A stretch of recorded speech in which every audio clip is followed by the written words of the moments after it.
Cooperative എഡ്യൂടെക്കിന്റെ previous year PSC question answer discussion വീഡിയോയിലേക്ക് സ്വാഗതം. 51ാമത്തെ question. For calculating trend percentage any year is selected as assessment year, previous year, current year, base year. ഇവിടെ answer ഞാൻ പറയാം. ആദ്യമേ option D ആണ്, base year ആണ്. ട്രെൻഡ് പെർസെൻറ്റേജ് അനാലിസിസ് എന്നത് ഒരു അക്കൗണ്ടിങ് ഐറ്റത്തിന്റെ പല വേർഷനുകളിലെ മാറ്റം, ചേഞ്ച് പഠിക്കാനുള്ള ടെക്നിക്കാണ്. അതായത് ഇതിൽ ഒരു വർഷത്തെ ബേസ് ഇയർ ആയിട്ട് തിരഞ്ഞെടുക്കുന്നു. ആ ബേസ് ഇയറിന്റെ വാല്യൂവിനെ 100% കണക്കാക്കിയിട്ട് വരും വർഷങ്ങളിലെ ചേഞ്ച് ഈ വർഷവുമായി കമ്പയർ ചെയ്തിട്ടാണ് അതിന്റെ അനാലിസിസ് നടക്കുന്നത്. ഇപ്പോൾ ഉദാഹരണമായിട്ട് പറയുകയാണെങ്കിൽ 2023 ബേസ് ഇയർ ആയിട്ട് ആ വർഷത്തെ സെയിൽസ് 10 ലക്ഷമാണെന്ന് കണ്ടെത്തി. 2024 തൊട്ടടുത്ത വർഷം അത് 12 ലക്ഷമായിട്ട് ഉയർന്നു എന്ന് പറഞ്ഞാൽ 20% അധിക വളർച്ച. ഇപ്പൊ ബേസ് ഇയറുമായിട്ട് കമ്പയർ ചെയ്യുമ്പോൾ 120% എന്തായിട്ട് ട്രെൻഡായിട്ട് കണക്കാക്കാൻ പറ്റും. 2025 അത് വീണ്ടും 15 ലക്ഷത്തിലേക്ക് എത്തി. അതായത് ബേസുമായിട്ട് കമ്പയർ ചെയ്യുമ്പോൾ 50% വളർച്ച, അതായത് ട്രെൻഡ് 150% ഉയർന്നു. ഇങ്ങനെയാണ് ബേസ് ഇയർ ആയിട്ട് അക്കൗണ്ടിങ്ങിൽ ഒരു ടൂളായിട്ട് ഉപയോഗിക്കുന്നത്. മറ്റുള്ള ഓപ്ഷനൊക്കെ ഇൻകം ടാക്സുമായി ബന്ധപ്പെട്ടാണ്, കൺഫ്യൂഷൻ ഉണ്ടാക്കിയേക്കാം. നമുക്ക് അടുത്ത ക്വസ്റ്റ്യനിലേക്ക് പോവാം. 52 പ്രീവിയസ് ഇയർ ക്വസ്റ്റ്യൻ ആൻസറിന്റെ 3ാമത്തെ പാർട്ടാണിത്. അപെക്സ് സൊസൈറ്റി പ്രീവിയസ് ക്ലർക്ക് പരിശീലനത്തിന്റെ ഭാഗമായിട്ടാണ് നമ്മൾ ഈ ചോദ്യം ഡിസ്കസ് ചെയ്യുന്നത്. ഇതിന്റെ മുൻകാല വീഡിയോകൾ ഡിസ്ക്രിപ്ഷൻ ബോക്സിൽ കാണാം. അപെക്സ് സൊസൈറ്റി പരിശീലനത്തിന്റെ ഭാഗമായിട്ട് പുതിയ കോഴ്സ് യൂട്യൂബിൽ ഓപ്പൺ ചെയ്തിട്ടുണ്ട്. അതിൽ എല്ലാ സിലബസുകളുടെയും ഇതുവരെയുള്ള സിലബസ് ഓറിയന്റഡ് ക്ലാസ്സുകളുടെ അതായത് പ്ലേലിസ്റ്റിൽ നോക്കിയാൽ സാധിക്കും. ക്ലാസ്സുകളുടെ നോട്ടുകൾ ടെലഗ്രാം ഗ്രൂപ്പിൽ ലഭ്യമാണ്. ഗ്രൂപ്പും ഫോളോ ചെയ്യുക. വീഡിയോ ആദ്യമായിട്ട് കാണുന്നവർ ചാനൽ സബ്സ്ക്രൈബ് ചെയ്യുക. Next question. Find out the cost of sales from the following information. 52ാമത്തെ ചോദ്യത്തിൽ ചെറിയ പ്രശ്നമുണ്ട്. അതിൽ ഫൈനൽ ആൻസർ കീ പ്രകാരം ഡിലീറ്റ് ചെയ്യപ്പെട്ട ക്വസ്റ്റ്യൻ ആയിരുന്നു. അതുകൊണ്ട് നമ്മൾ ഡിസ്കസ് ചെയ്യുന്നില്ല. പിന്നെയുള്ള ചോദ്യം നോക്കുകയാണെങ്കിൽ 53. The risk associated with a project and the way by which it is categorized by a well-diversified investor is beta risk, gamma risk, expected risk, industry risk. Question നോക്കിയാൽ risk associate with a project and the way by which it is categorised by a well diversified investor. ഒരു well diversed investor, ഇത് finance ഭാഗത്തു നിന്നുള്ള question ആണ്. അപ്പോൾ ചില ടേംസുകൾ ആദ്യമേ clear ആക്കേണ്ടതുണ്ട്. ഒരു ഇൻവെസ്റ്റർ തന്റെ പോർട്ട്ഫോളിയോയിൽ പലതരം സെക്യൂരിറ്റീസ് ഉൾപ്പെടുത്തിയാൽ അതിനെ വെൽ ഡൈവേഴ്സിഫൈഡ് പോർട്ട്ഫോളിയോ എന്ന് പറയാൻ പറ്റും. അങ്ങനെ ചെയ്തു കഴിഞ്ഞാൽ വൈവിധ്യങ്ങളായ ഷെയറുകളാണ്. ഒരേ സെക്ടറിലുള്ള ഒരേ കമ്പനിയുടേതല്ല, വ്യത്യസ്ത സെക്ടറിലെ വ്യത്യസ്ത കമ്പനികളുടെ വ്യത്യസ്ത സ്വഭാവത്തിലുള്ള സ്റ്റോക്കുകൾ ഉൾപ്പെടുത്തി കഴിഞ്ഞാൽ ഏതെങ്കിലും സെക്ടറിന് എന്തെങ്കിലും ഇഷ്യൂസ് വന്നാൽ ആ ഭാഗം മാത്രമേ എന്തുള്ളൂ, ഡൗൺ ആവുള്ളൂ. പോർട്ട്ഫോളിയോക്ക് വലിയ റിസ്ക് ഒന്നും സംഭവിക്കില്ല. അതിനാണ് ഡൈവേഴ്സിഫൈഡ് പോർട്ട്ഫോളിയോ എന്ന് പറയാം. അതുകൊണ്ട് തന്നെ ചില സ്പെസിഫിക് റിസ്ക് കുറക്കാൻ സാധിക്കും. ഇത്തരം സാഹചര്യത്തിൽ ഒരു പർട്ടിക്കുലർ പ്രൊജക്ട് അല്ലെങ്കിൽ സെക്യൂരിറ്റിയുടെ മാർക്കറ്റ് റിലേറ്റഡ് ആണ് പ്രധാനമായിട്ടും പരിഗണിക്കുക. ഇത് സിസ്റ്റമാറ്റിക് റിസ്ക് എന്ന ആശയവുമായി ബന്ധപ്പെട്ടാണ്. അതായത് ഈ വെൽ ഡൈവേഴ്സിഫൈഡ് സിസ്റ്റമാറ്റിക് റിസ്കുമായി ബന്ധപ്പെട്ടാണ്. ഒരു സെക്യൂരിറ്റിയുടെ മാർക്കറ്റ് റിസ്കിനോടുള്ള സെൻസിറ്റിവിറ്റി അളക്കാൻ ഉപയോഗിക്കുന്ന പ്രധാന മെഷറായിട്ടാണ് ബീറ്റയെ കണക്കാക്കുന്നത്. ഇപ്പൊ എന്താണ് ഈ ബീറ്റ? ഒരു സെക്യൂരിറ്റിയുടെ റിട്ടേൺ മാർക്കറ്റ് റിട്ടേണിനോട് എത്രത്തോളം സെൻസിറ്റീവ് ആണ് എന്ന് കാണിക്കുന്ന മെഷറാണിത്. ഒരു സെക്യൂരിറ്റിയുടെ റിട്ടേൺ ഉണ്ടാവില്ല, ഇൻവെസ്റ്റ് ചെയ്ത് കഴിഞ്ഞാൽ റിട്ടേൺ കിട്ടും. അത് മാർക്കറ്റ് റിട്ടേണിനോട് കമ്പയർ ചെയ്തിട്ട് അത് എത്രത്തോളം സെൻസിറ്റീവ് ആണ്, മാർക്കറ്റ് റിട്ടേൺ മാറുന്നതനുസരിച്ച് ഇവിടെ എന്തരം മാറ്റം ഉണ്ടാകുന്നു എന്ന് കണക്കാക്കുന്ന മെഷറിനെയാണ് ബീറ്റ എന്ന് പറയാം. Beta 1, beta less than 1, beta greater than 1 എന്ന 3 സൂചകങ്ങളുണ്ട്. ബീറ്റ = 1 എന്ന് പറഞ്ഞാൽ മാർക്കറ്റിനോടൊപ്പം സെയിം ലെവൽ റിസ്ക് ഇതിനുണ്ട് എന്ന് മനസ്സിലാക്കുക. ബീറ്റ ലെസ് ദാൻ 1 എന്ന് പറഞ്ഞാൽ മാർക്കറ്റിനേക്കാൾ കുറച്ച് അല്ലെങ്കിൽ മാർക്കറ്റിനേക്കാൾ കുറവാണ് സെൻസിറ്റിവിറ്റി അല്ലെങ്കിൽ റിസ്ക്. മാർക്കറ്റ് ഡൗൺ ചെയ്യുമ്പോൾ അത്രത്തോളം എന്ത് ചെയ്യുന്നില്ല, ഈ സ്റ്റോക്ക് ഡൗൺ ചെയ്യില്ല. ബീറ്റ ഗ്രേറ്റർ ദാൻ 1 എന്ന് പറയുമ്പോൾ മാർക്കറ്റിനേക്കാൾ കൂടുതൽ സെൻസിറ്റിവിറ്റി ഉണ്ട്, മാർക്കറ്റിനേക്കാൾ കൂടുതൽ റിസ്ക് ഉണ്ട്. മാർക്കറ്റ് 5% കയറിയാൽ ഇവർ അതിനേക്കാൾ കൂടുതൽ എന്ത് ചെയ്യും, അത് അഡ്ജസ്റ്റ് ചെയ്യും. അപ്പോൾ ഒരു വെൽ ഡൈവേഴ്സിഫൈഡ് ഇൻവെസ്റ്റർ സ്പെസിഫിക് അല്ലെങ്കിൽ അൺസിസ്റ്റമാറ്റിക് റിസ്ക് കുറക്കുന്നതിനാൽ, സിസ്റ്റമാറ്റിക് അല്ല, സ്പെസിഫിക് അല്ലെങ്കിൽ അൺസിസ്റ്റമാറ്റിക് കുറക്കുന്നതിനാൽ സിസ്റ്റമാറ്റിക് റിസ്ക് ആണ് പ്രധാനമായിട്ടും അവർ കൺസിഡർ ചെയ്യുക. കാരണം അത് അവർ ഒരു നിലക്കും അവർക്ക് മാനേജ് ചെയ്യാൻ കഴിയില്ല. അവരെ സംബന്ധിച്ചിടത്തോളം അൺസിസ്റ്റമാറ്റിക് റിസ്ക് ആണ് എന്ത് ചെയ്യുക, കുറക്കാൻ സാധിക്കുക. നമുക്ക് ഇതിന്റെ സിസ്റ്റമാറ്റിക് എന്താ അൺസിസ്റ്റമാറ്റിക് എന്താ ഒറ്റ വാക്കിൽ പറഞ്ഞ അടുത്ത ക്വസ്റ്റ്യനിലേക്ക് പോവാം. സിസ്റ്റമാറ്റിക് റിസ്ക് എന്നോട് ഉദ്ദേശിച്ചത് risk affecting the entire market or economy. എന്നാൽ അൺസിസ്റ്റമാറ്റിക് റിസ്ക് ഒരു പ്രത്യേക ഏരിയക്ക് മാത്രമേ, അല്ലെങ്കിൽ ഒരു കമ്പനി, ഒരു ഇൻഡസ്ട്രി മാത്രം ബാധിക്കുന്ന റിസ്കുകളെയാണ് അൺസിസ്റ്റമാറ്റിക് റിസ്ക് എന്ന് പറയാം. മാത്രമല്ല സിസ്റ്റമാറ്റിക് റിസ്ക് മാർക്കറ്റ് റിസ്ക് ആണ്, നോൺ ഡൈവേഴ്സിഫൈബിൾ റിസ്ക് ആണ്. അതൊരിക്കലും നമുക്ക് ഡൈവേഴ്സ് ചെയ്യാൻ കഴിയില്ല, അത് മാറി നിൽക്കാൻ കഴിയില്ല. അത് എൻറ്റയർ മാർക്കറ്റിനെ ബാധിക്കുന്ന ഒരു മാർക്കറ്റ് റിസ്ക് ആണ് സിസ്റ്റമാറ്റിക് റിസ്ക്. സിസ്റ്റമാറ്റിക് റിസ്കിന്റെ കാരണങ്ങൾ എന്ന് പറഞ്ഞാൽ എക്കണോമിക് ആവാം, പൊളിറ്റിക്കൽ കാരണം കൊണ്ടാവാം, അല്ലെങ്കിൽ മാർക്കറ്റിൽ ഏതെങ്കിലും എലമെന്റ് കൊണ്ടൊക്കെ ഇത്തരം പ്രശ്നങ്ങൾ ഉണ്ടായേക്കാം. അതുകൊണ്ട് തന്നെ ഇതെന്ത് ചെയ്യാൻ പറ്റില്ല, systematic risk cannot B eliminated. Diversification എന്ന സ്ട്രാറ്റജി വെച്ചിട്ട് സിസ്റ്റമാറ്റിക് റിസ്ക് ഒരിക്കലും നമുക്ക് എലിമിനേറ്റ് ചെയ്യാൻ കഴിയില്ല. എക്സാമ്പിൾ പറയുകയാണെങ്കിൽ ഇൻഫ്ലേഷൻ ഫേസ് ചെയ്യാനേ പറ്റുള്ളൂ. അത് നമ്മൾ സ്റ്റോക്ക് പോർട്ട്ഫോളിയോ ഡൈവേഴ്സിഫൈ ചെയ്തുകൊണ്ട് അത് ഒന്നും കുറയാൻ പോകുന്നില്ല. അത് എൻറ്റയർ മാർക്കറ്റിനെ ബാധിക്കുന്ന വിഷയമാണ്. റിസഷൻ ആണെങ്കിലും, ഇൻട്രസ്റ്റ് റേറ്റ് ചേഞ്ചസ് ആണെങ്കിലും, വാർ, മേജർ പൊളിറ്റിക്കൽ ഇവന്റ്സ് ഒക്കെ എന്താണ്, സിസ്റ്റമാറ്റിക് റിസ്ക് ആണ്. അത് എൻറ്റയർ മാർക്കറ്റിനെ ബാധിക്കും. അതുകൊണ്ട് തന്നെ ഓൾമോസ്റ്റ് ഓൾ സെക്യൂരിറ്റിനെ അത് എഫക്റ്റ് ചെയ്യുന്നു. അതിനാലാണ് ബീറ്റ സിസ്റ്റമാറ്റിക് റിസ്കുമായിട്ട് മെഷർ ചെയ്തത്, അല്ലെങ്കിൽ അസോസിയേറ്റ് ചെയ്തത്. അതെനിക്ക് ഇത് മെഷർ ചെയ്യാൻ ഉപയോഗിക്കുന്നത്. കാരണം അൺസിസ്റ്റമാറ്റിക് റിസ്ക് മാനേജബിൾ ആണ്, സിസ്റ്റമാറ്റിക് റിസ്ക് മാനേജബിൾ അല്ല. അതിനാൽ ബീറ്റ മെഷർമെന്റ് ഇവിടെ ഉപയോഗിക്കുന്നു. അൺസിസ്റ്റമാറ്റിക് ഒന്ന് സ്പെസിഫിക് ആയിട്ട് പറയുകയാണെങ്കിൽ അത് സ്പെസിഫിക് റിസ്ക്, ഡൈവേഴ്സിഫയബിൾ റിസ്ക് എന്ന് വേണമെങ്കിൽ പറയാം. അതല്ലെങ്കിൽ company specific, industry specific factors ഉണ്ടാവില്ല. അപ്പോൾ ഏതൊരു കമ്പനി ഒരു അഴിമതി നടത്തി, ആ കമ്പനിന്റെ എൻറ്റയർ ഇമേജിനെ അത് ബാധിക്കും. അവരുടെ സ്റ്റോക്കിന്റെ പ്രൈസ് ഡൗൺ ചെയ്യും, അതിൽ കനത്ത നഷ്ടം ആ നിക്ഷേപകർക്ക് ഉണ്ടാക്കും. ആ കമ്പനിന്റെ മാത്രം പ്രശ്നം കൊണ്ട് ആ കമ്പനിയുടെ സ്റ്റോക്കിന് മാത്രം വന്ന വിഷയമാണത്. അപ്പൊ അത്തരം ഇൻവെസ്റ്റ്മെന്റ് ഉള്ളവർക്ക് മറ്റു കമ്പനികളിലും മറ്റു സെക്ടറിലും ഒക്കെ ഇൻവെസ്റ്റ്മെന്റ് ഉണ്ടായിരുന്നെങ്കിൽ അതിനൊന്നും കേടുപാട് വരില്ല, ഇവിടെ മാത്രമേ വരുള്ളൂ. അതാണ് അൺസിസ്റ്റമാറ്റിക് റിസ്ക് എന്ന് പറയുന്നത്. സ്പെസിഫിക് ആണത്, ഡൈവേഴ്സിഫൈബിൾ ആണല്ലോ. അപ്പോൾ ഇത് എന്ത് ചെയ്യാൻ പറ്റും, എലിമിനേറ്റ് ചെയ്യാൻ പറ്റും, മാനേജ് ചെയ്യാൻ പറ്റും, റെഡ്യൂസ് ചെയ്യാൻ പറ്റും.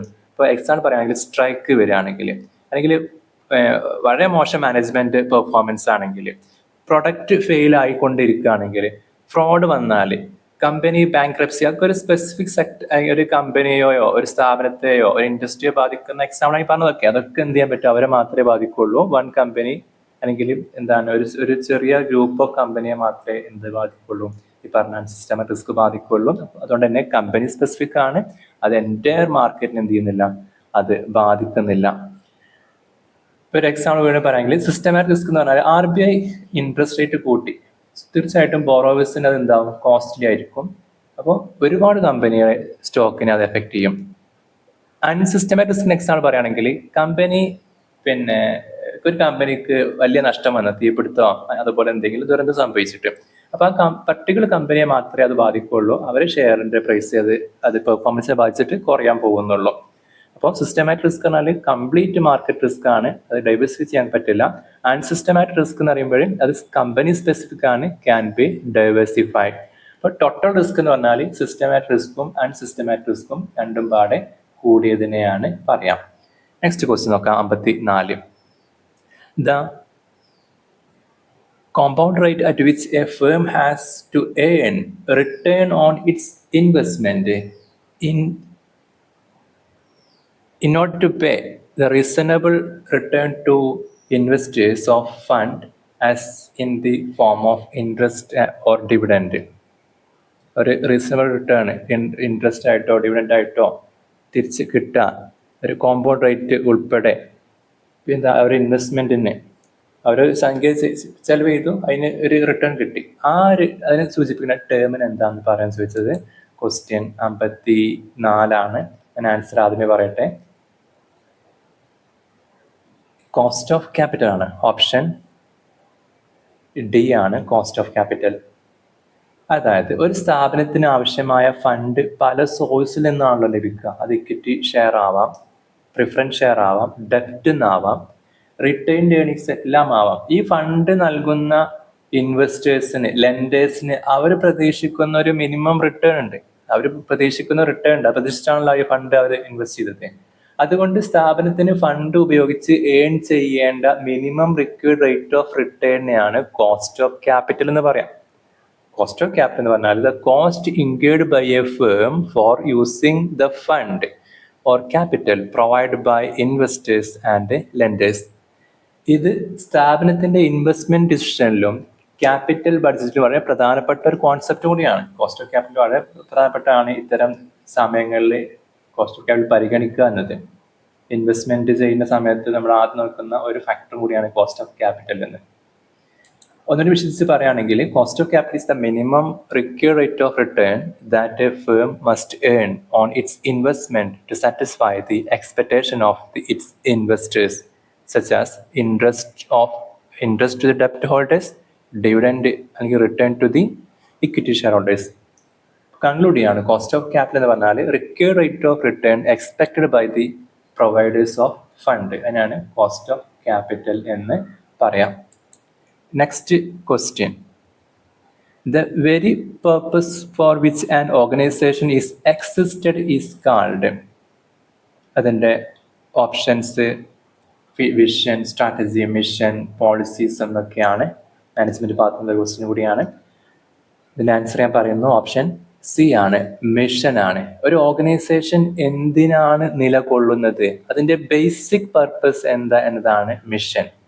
അതിനാൽ മിഷൻ എന്ന് പറഞ്ഞാൽ basic purpose or reason for the existence of an organisation. ഒരു എഡ്യൂക്കേഷൻ ഇൻസ്റ്റിറ്റ്യൂഷൻ്റെ മിഷൻ എന്ന് പറയുന്നത് ക്വാളിറ്റി എഡ്യൂക്കേഷൻ നൽകുക എന്നായിരിക്കും. അപ്പോൾ ഒരു ബിസിനസ് ഓർഗനൈസേഷൻ്റെ മിഷൻ എന്ന് പറഞ്ഞാൽ കസ്റ്റമർ നീഡ്സ് സാറ്റിസ്ഫാക്ഷൻ തുടങ്ങിയ ഒക്കെ ആവാം. പക്ഷേ പലപ്പോഴും വിഷനും മിഷനും എന്തുണ്ടാവാറുണ്ട്, കൺഫ്യൂഷൻ ഉണ്ടാക്കാറുണ്ട്, മാറിപ്പോവാറുണ്ട്. ഒന്നുകൂടി പറയുകയാണെങ്കിൽ മിഷൻ എന്ന് പറഞ്ഞാൽ ഓർഗനൈസേഷൻ എന്തിനാണ് ഉള്ളത്, വിഷൻ എന്ന് പറഞ്ഞാലോ ഓർഗനൈസേഷൻ്റെ ഭാവിയിൽ എന്താകാൻ പോകുന്നു, കുറച്ച് ലോങ് ടേം ആണത്. ഭാവിയിൽ എന്താകാൻ എന്നതിനെ കുറിച്ചാണ് വിഷൻ പറയുക. എന്നൊരു വിശദീകരിച്ച് പറയുകയാണെങ്കിൽ വിഷൻ എന്നത് where the organization want to go in the future. വിഷനാണ്, ഫ്യൂച്ചർ ഓറിയന്റഡ് ആണ്, ലോങ് ടേം ആണ്. അതല്ലെങ്കിൽ where do we want to be, നമ്മൾ എവിടെ എത്തി നിൽക്കണം എന്നതിനെ കുറിച്ച് പറയുന്ന ലോങ് ടേം ആയ ഫ്യൂച്ചർ ഓറിയന്റഡ് ആയ കാര്യത്തെയാണ് വിഷൻ എന്ന് പറയാം. അല്ലെങ്കിൽ ഇൻസ്പയർ ആൻഡ് പ്രൊവൈഡ് ഡിറക്ഷൻ, കമ്പനിയുടെ മുന്നോട്ടുള്ള വഴി കാണിക്കുന്നത് കൂടിയാണ് എന്ത് വിഷൻ. മിഷൻ എന്ന് പറഞ്ഞാലോ describe what the organisation does and why it exist. എന്താണ് എന്തുകൊണ്ട് ഇവർ നിലനിൽക്കുന്നു, അല്ലെങ്കിൽ എന്താണ് അവർ ചെയ്യുന്നത്, ആ വെരി നിയർ ആയ കാര്യം, പ്രസന്റ് ഓറിയന്റഡ് ആയ കാര്യം, അല്ലെങ്കിൽ current purpose and activities question സൂചിച്ച പോലെ. അതല്ലെങ്കിൽ what do we do, why do we exist എന്നീ ചോദ്യങ്ങൾക്കുള്ള ഉത്തരമാണ് മിഷൻ. ഈ മിഷനാണ് ഡേ ടു ഡേ ഡിസിഷന്, ആക്ഷന് ഗൈഡ് നൽകുക. ചെറിയ അന്നന്നേക്കുള്ള കാര്യങ്ങളെ, ഒരു വർഷത്തേക്കുള്ള കാര്യങ്ങളെ കുറിച്ച് പറയുന്നതാണ് മിഷൻ എന്നും. അതിൻ്റെ ലോങ് ടേം ആയ ഫ്യൂച്ചർ ഓറിയന്റഡ് ആയ where do we want to be എന്ന ചോദ്യത്തിന് ആൻസർ നൽകുന്ന ഇൻസ്പയറിംഗ് ആയിട്ടുള്ളതിനെയാണ് വിഷൻ എന്നും സൂചിപ്പിക്കാം. ഒന്നുകൂടി പറയുകയാണെങ്കിൽ വിഷൻ എന്ന് പറഞ്ഞാൽ to become most trusted and innovative bank in a Kerala. ഒരു ബാങ്കിനെ സംബന്ധിച്ചിടത്തോളം അവരുടെ വിഷൻ എന്തായിരിക്കും, most trusted and innovative bank. പക്ഷെ അവരുടെ മിഷൻ എന്ന് പറഞ്ഞാലോ to provide accessible, customer focused, reliable banking service while supporting economic department. അത് എന്തിലൂടെ പൂർത്തീകരിക്കാൻ പറ്റും, ഈ പറഞ്ഞ മിഷനിലൂടെ അത് പൂർത്തീകരിക്കാൻ പറ്റും. എക്സാമ്പിൾ പറഞ്ഞേ ഉള്ളൂ ബാങ്കിനെ സംബന്ധിച്ചിടത്തോളം.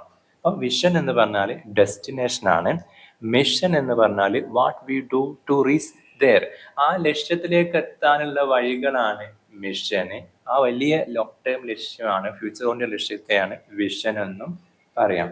Vision tells where we want to go, mission tells what we do to go there എന്ന രീതിയിൽ സിമ്പിളായിട്ട് അത് ഓർത്ത് വെക്കാനും പറ്റും.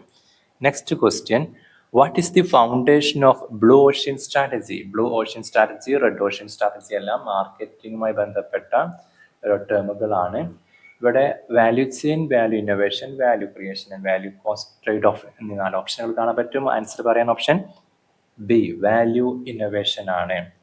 ബ്ലൂ ഓഷ്യൻ സ്ട്രാറ്റജി എന്നത് എക്സിസ്റ്റിംഗ് കോമ്പറ്റീറ്റീവ് മാർക്കറ്റിൽ കോമ്പറ്റീറ്റേഴ്സിനെ നേരിട്ട് തോൽപ്പിക്കാൻ ശ്രമിക്കുന്നതിന് പകരം ന്യൂ മാർക്കറ്റ് സ്പേസ് സൃഷ്ടിക്കുന്ന സ്ട്രാറ്റജിയാണ് ഈ ബ്ലൂ ഓഷ്യൻ സ്ട്രാറ്റജി. ഒന്നുകൂടി വിശദീകരിച്ച് പറയാം. മറ്റു ഓപ്ഷൻസ് നോക്കുകയാണെങ്കിൽ വാല്യൂ ഇന്നോവേഷൻ ഇതിന്റെ ഒരു ബേസ് ആണ്. ഈ ബ്ലൂ ഓഷ്യന്റെ ഒരു ബേസും കൂടിയാണ്. വാല്യൂ ഇന്നോവേഷൻ എന്ന് പറഞ്ഞാൽ കസ്റ്റമറിന് പുതിയതും സുപ്പീരിയറുമായ വാല്യൂ നൽകുന്നതിനൊപ്പം ഓർഗനൈസേഷന്റെ കോസ്റ്റ് സ്ട്രക്ചറിലും ശ്രദ്ധിക്കുന്ന സമീപത്തെയാണ് വാല്യൂ ഇന്നോവേഷൻ എന്ന് പറയാം. ബ്ലൂ ഓഷ്യൻ സ്ട്രാറ്റജിയുടെ പ്രധാന ലക്ഷ്യം എന്ന് വെച്ചാൽ കോമ്പറ്റീഷനെ ഇല്ലാതാക്കുകയാണ്. Beat competition.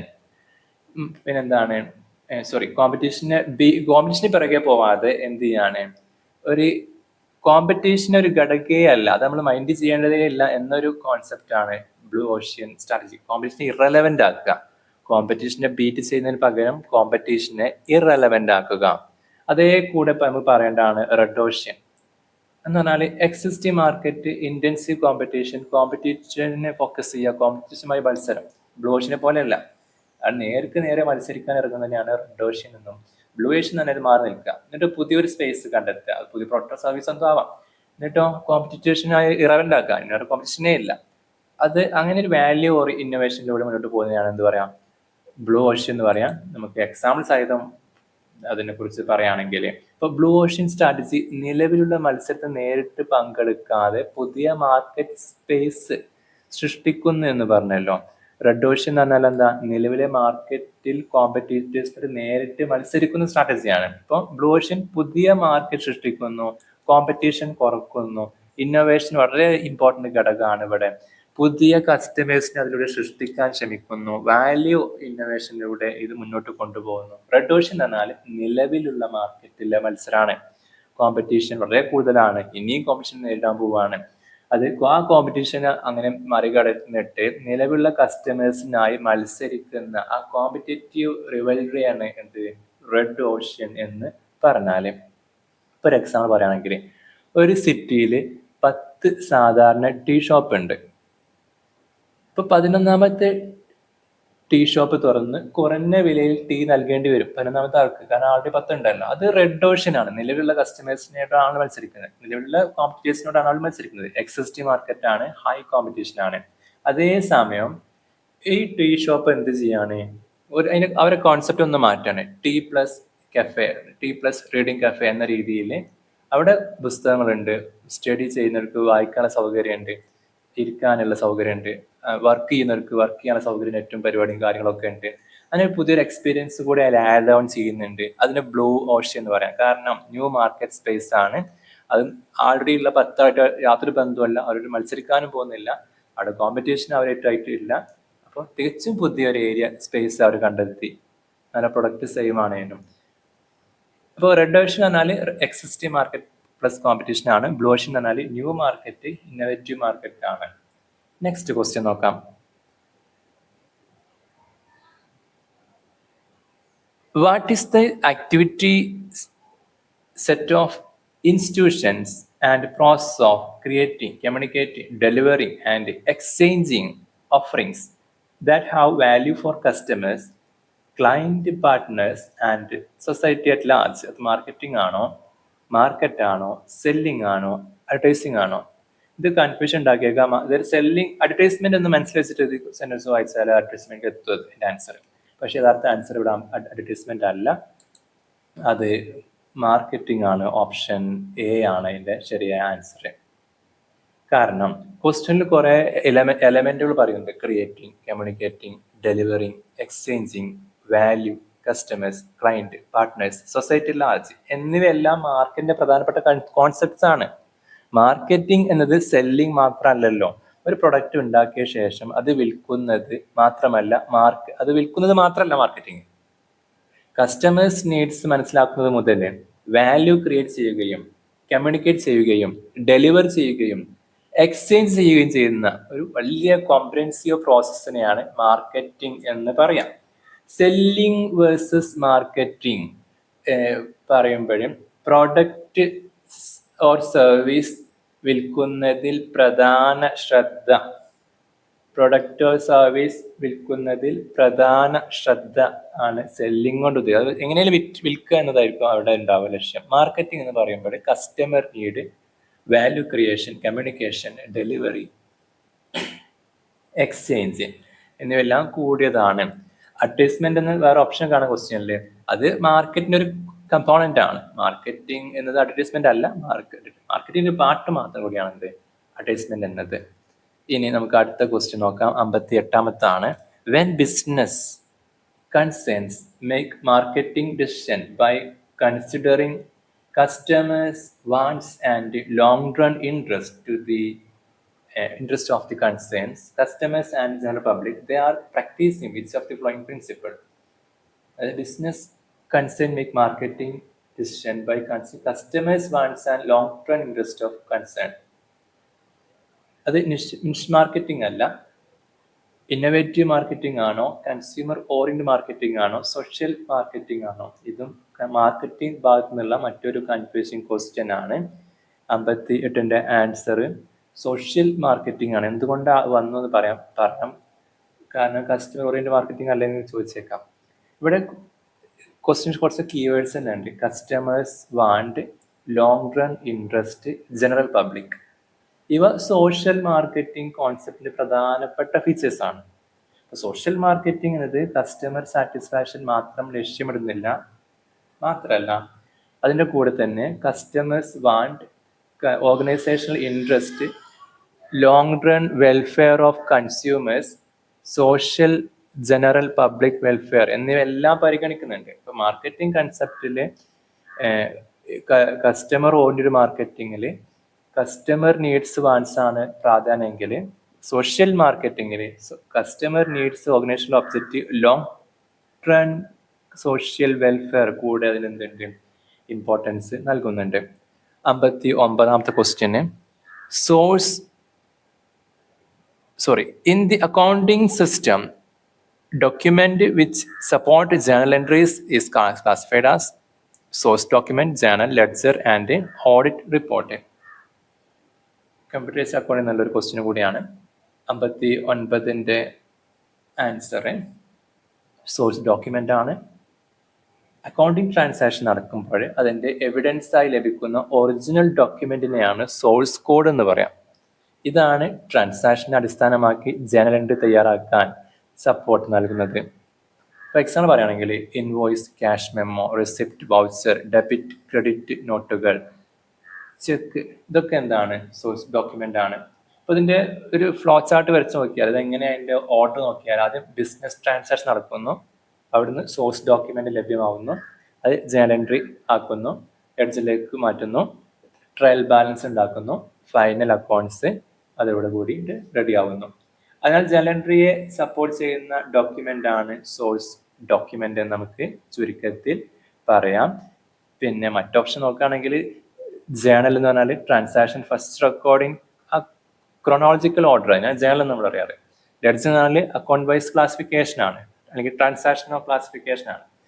ഓഡിറ്റ് റിപ്പോർട്ട് ഇപ്പോൾ റെലവൻ്റ് അല്ല എങ്കിലും പറയാം, റിപ്പോർട്ട് ഓഫ് ഫിനാൻഷ്യൽ സ്റ്റേറ്റ്മെന്റ് ആണ്.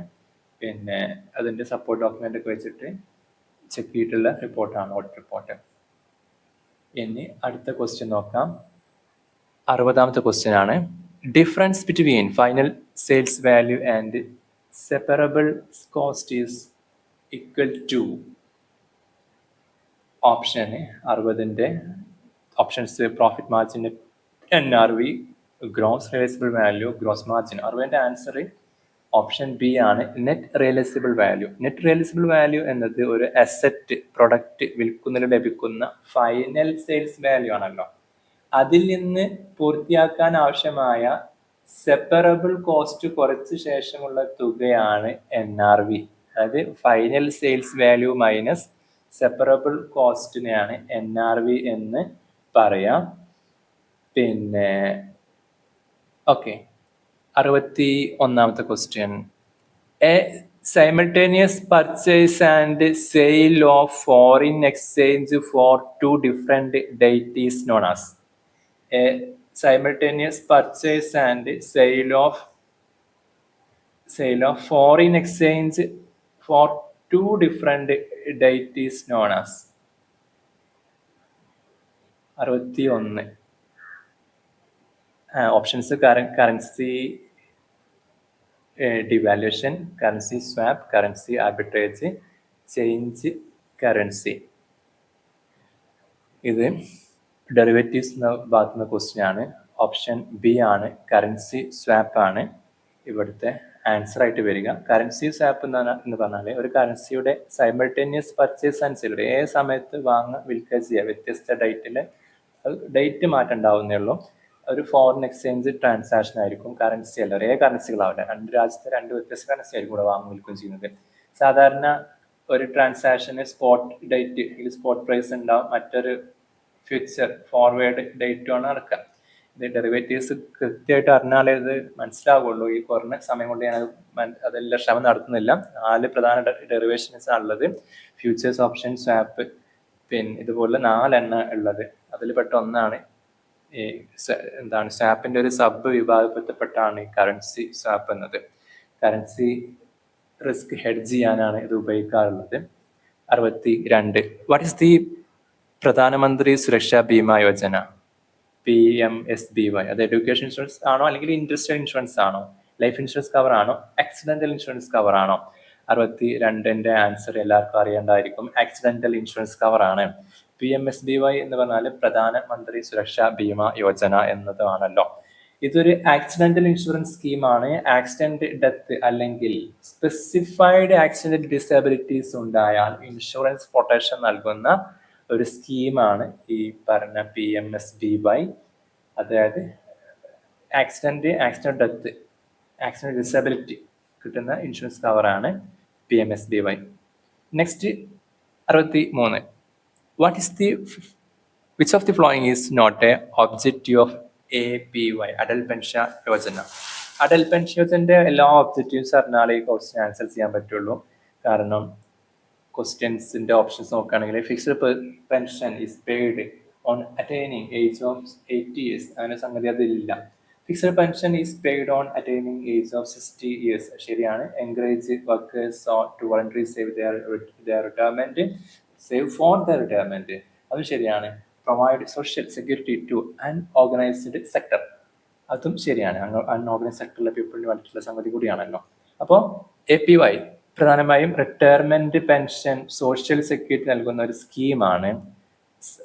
സബ്സ്ക്രൈബേഴ്സ് സാധാരണ 60 years പൂർത്തിയായ ശേഷം പെൻഷൻ ലഭിക്കുന്ന രീതിയാണിത്. ക്വസ്റ്റ്യൻ പറഞ്ഞ പോലെ 80 അല്ല, അപ്പൊ 80 ആണ് അടുത്ത തെറ്റ്. ഫസ്റ്റ് ഓപ്ഷൻ ആണ് എന്ത്, ആ തെറ്റായ ആൻസർ. പിന്നെ 60 years ആണ് കറക്റ്റ്, 80 years ഇൻകറക്റ്റ് ആണ്. APYയുടെ പ്രധാന ലക്ഷ്യങ്ങൾ അൺഓർഗനൈസ്ഡ് സെക്ടറിൽ തൊഴിലാളികൾക്ക് സോഷ്യൽ സെക്യൂരിറ്റി നൽകുക, റിട്ടയർമെന്റ് സേവിംഗ് പ്രോത്സാഹിപ്പിക്കുക എന്നൊക്കെയാണ് നമ്മൾ സൂചിപ്പിക്കുകയും ചെയ്തത്. ഓക്കെ, ഇനി അടുത്ത question 64 repo rate refers to the rate at which. ഇതിന് കറക്റ്റ് ആയ ഒരു ഓപ്ഷൻ ഇതിലില്ല, എങ്കിലും ഫൈനൽ ആൻസർ പ്രകാരം അവർ ഒരു ഓപ്ഷൻ തന്നിട്ടുമുണ്ട്. അപ്പോൾ ഇത് എങ്ങനെയാണ് കറക്റ്റ് ചെയ്യേണ്ടതെന്ന് ഞാൻ പറഞ്ഞുതരാം. ആൻസർ എന്താ ഇട്ടത് ഞാൻ പറഞ്ഞുതരാം. ഇവിടെ PSC പറഞ്ഞ ഫൈനൽ ആൻസർ കീയിലെ ആൻസർ കീ എന്നത് A ആണ്. അതായത് bills are discounted by RBI, അതിനാണ് റിപ്പോ റേറ്റ് എന്ന് പറഞ്ഞത്. ശരിക്കും അങ്ങനെയല്ല വരേണ്ടത്, നോക്കാം.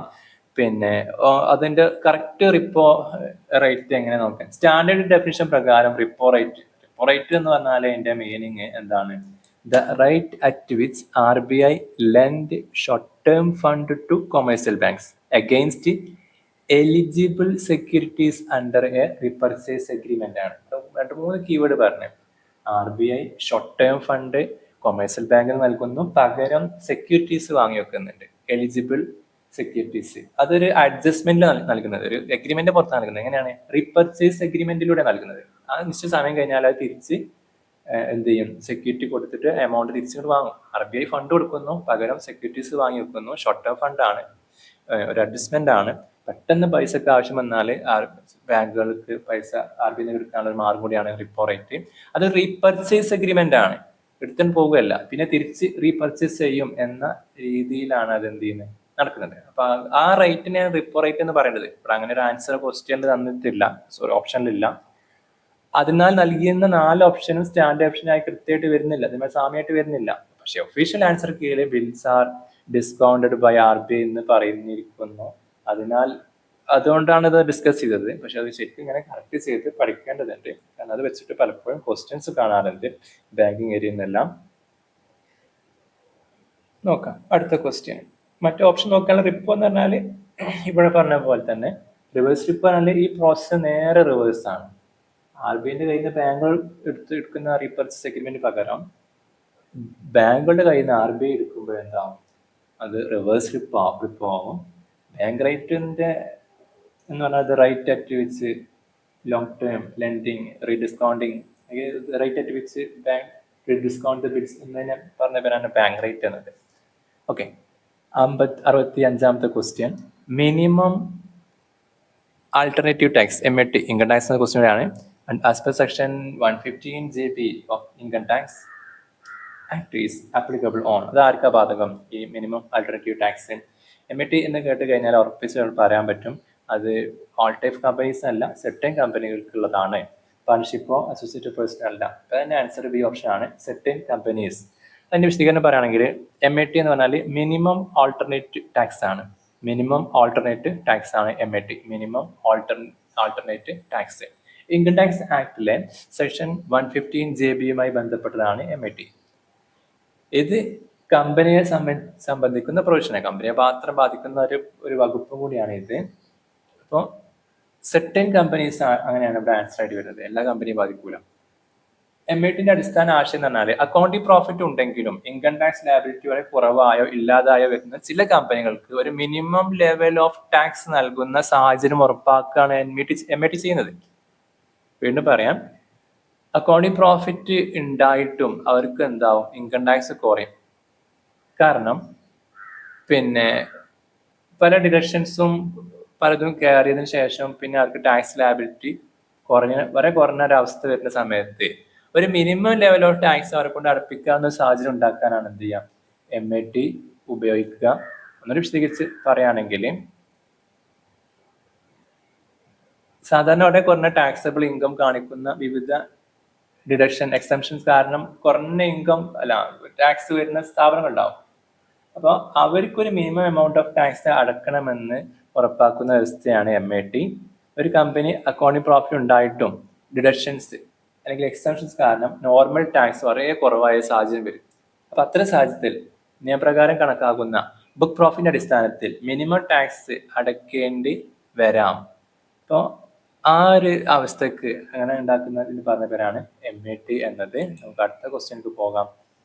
66 the first man who advocate the view that the management should and can be taught is.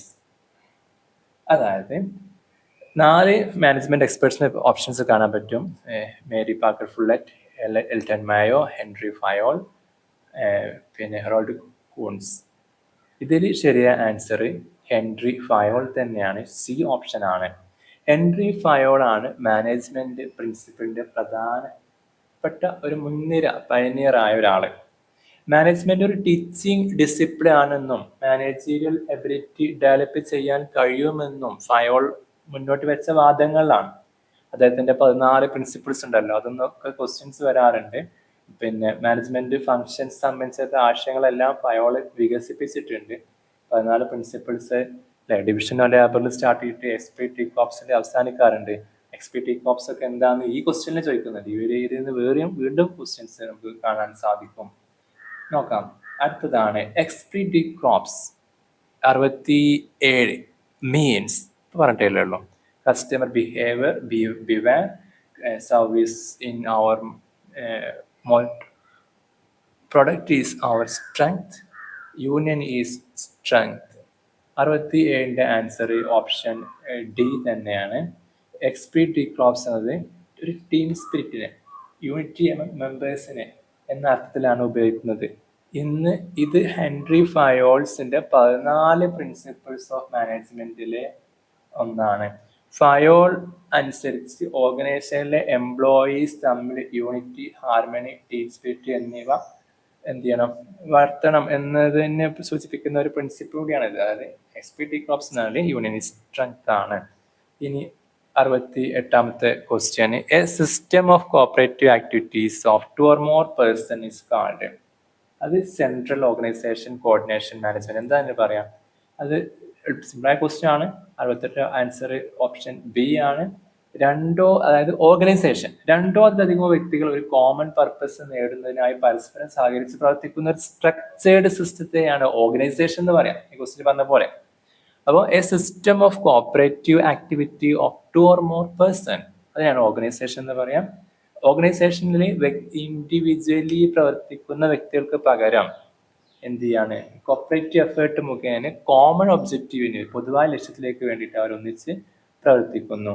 അവിടെ 2 or more person, coordinate, cooperative activities, common objective, coordination, structure ഒക്കെ ഓർഗനൈസേഷന്റെ പ്രത്യേകതകളാണ്.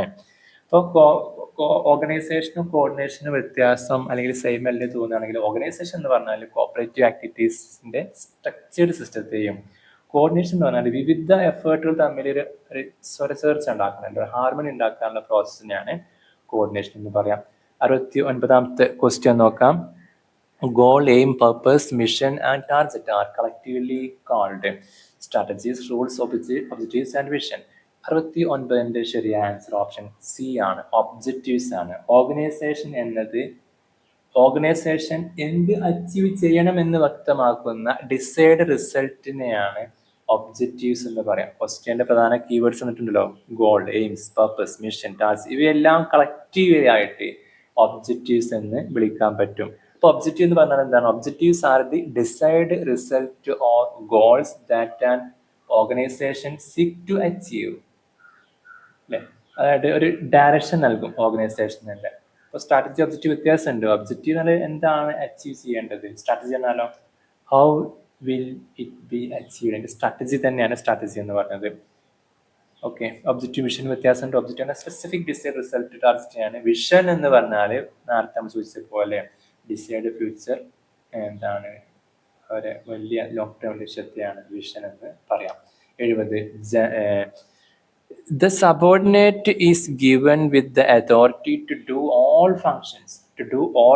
Specific പറയുന്നത് all functions in the department is called work allocation, general delegation, specification and formal delegation.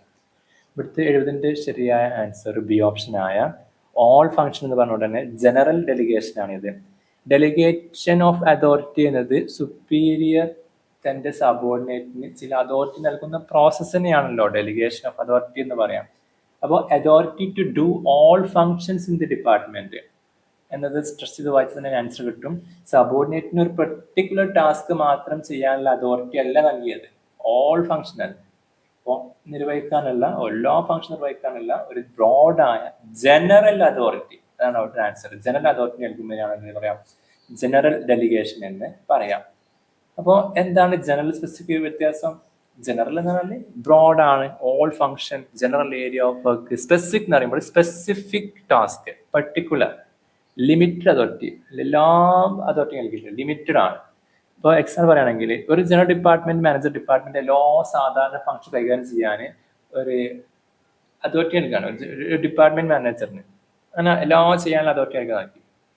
Specific delegation പറഞ്ഞാലോ ഒരു എംപ്ലോയിന് മാത്രം ഒരാളെ വിളിച്ചിട്ട് സ്റ്റോക്ക് വെരിഫിക്കേഷൻ നടത്താൻ പറയുകയാണെങ്കിൽ അയാൾക്ക് അത് മാത്രമല്ല അധികാരമുള്ളൂ, അത് സ്പെസിഫിക് ഡെലിഗേഷൻ ആണ്.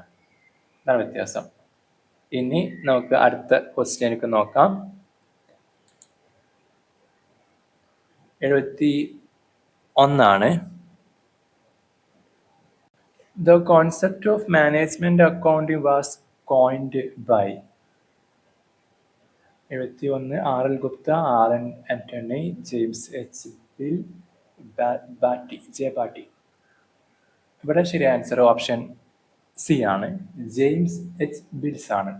മാനേജ്മെന്റ് അക്കൗണ്ടിങ് എന്നത് മാനേജ്മെന്റിന്റെ പ്ലാനിങ്, ഡിസിഷൻ മേക്കിംഗ്, കൺട്രോളിങ് തുടങ്ങിയ കാര്യങ്ങളിൽ ആവശ്യമായ അക്കൗണ്ടിങ് ഇൻഫർമേഷൻ നൽകുന്ന ഒരു accounting മേഖലയാണല്ലോ management accounting.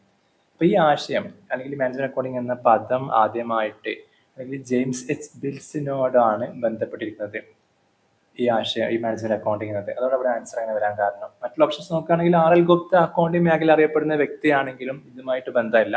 R.N. Antony management accounting, management control തുടങ്ങിയ മേഖലയിലെ പ്രധാന സംഭവങ്ങൾ നൽകിയ വ്യക്തിയാണ്. എന്നാൽ ഈ ചോദ്യമായിട്ട് അതിന് ഡയറക്റ്റ് ബന്ധമല്ല.